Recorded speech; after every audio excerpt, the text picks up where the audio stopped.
I'm here today with Americans for the Arts right here in Washington, D.C. to help advocate for some very important issues in support of arts and culture.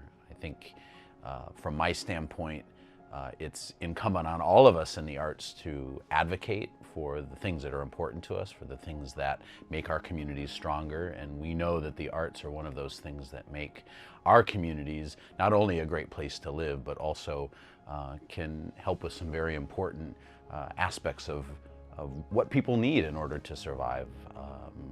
That's why we're here advocating for Veterans Affairs.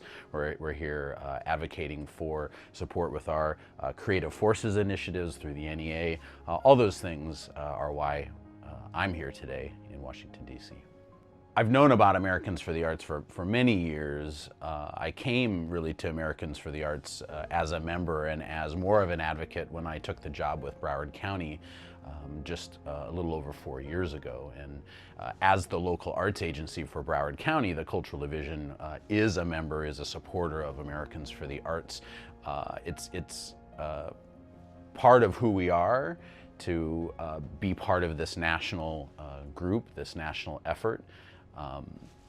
And I'm always a firm believer in the greater good, in contributing to the larger picture, contributing to the bigger effort.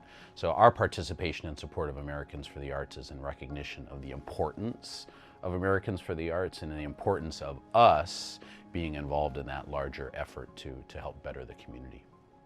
There's power in a collective voice. And one of the things that the arts is so great at is bringing people from differing backgrounds, from various communities, from all sort of strata of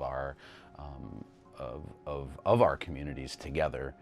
And that's part of the value of Americans for the Arts, is in bringing the entire arts community together around the country to help advocate for, provide resources for, provide support for the arts community, but not just for the arts community, because we know that when the arts community thrives, our larger community thrives as well, because we're just a part of the larger population.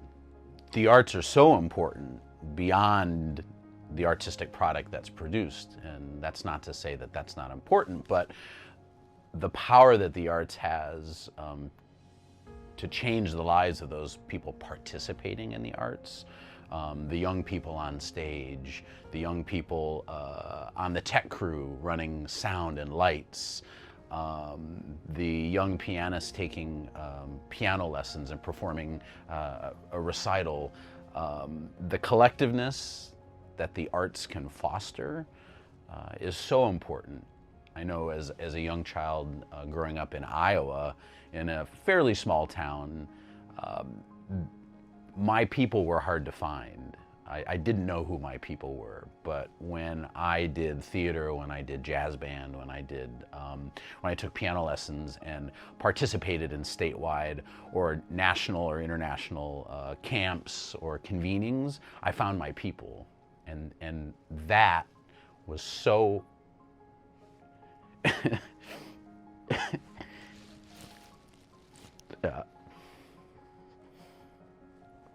so important to finding my community as a kid who struggled to find that identity. Sorry. So many people struggle to find a community, and the arts can offer that.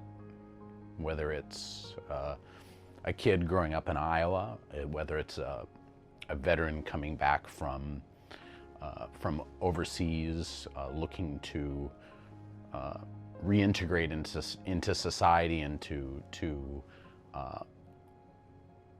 shed that trauma. It's so important to the general public that wants those experiences, that seeks a community to come together and experience arts. That's part of the power, is art's ability to bring people together, and within bringing people together, whether it's just experiencing art together or finding a deeper connection in community, the arts covers it all.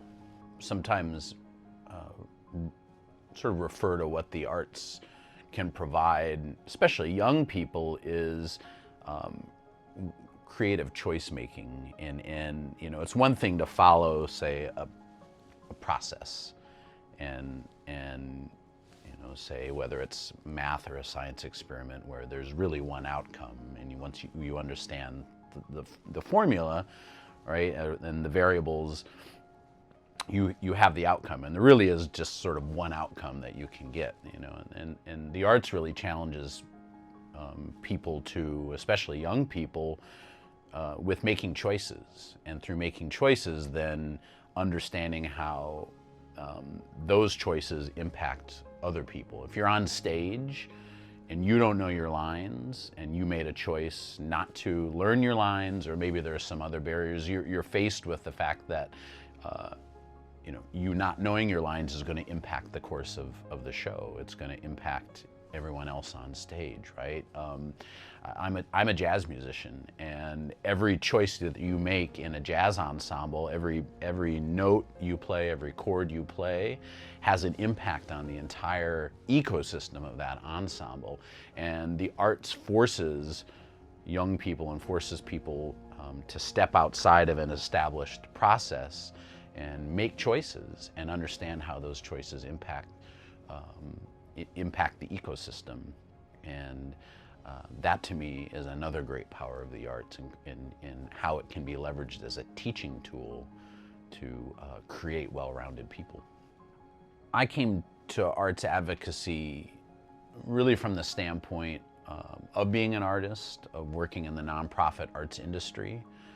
I work on the government side now, but before I started leading a government agency, I was on the other side of things. And it's important to let people know what's important to you. As an artist, as a consumer of culture, if we don't let our elected officials know, if we don't let those in power know what's important to us, we don't get the support. So the only way to ensure that arts funding, that arts initiatives on the federal level, on the state level, on the county level, on the municipal level are there, that and the only way to guarantee and ensure that art support is there at all those levels, we as advocates, you as constituents, you as a voting member of the public that enjoys arts, if you want to see more of it, if you want to see it strengthened, if you want to see it continue, you have to let your elected officials know. Those are the folks that create the policy, that allocate the funds, that enable all of those funds to trickle down from the top down into the community. And if you don't let people know it's important, then they don't know it's important to you. You know, they always say closed mouths don't get fed, right? So if you don't ever voice your opinion, someone else is voicing it, right?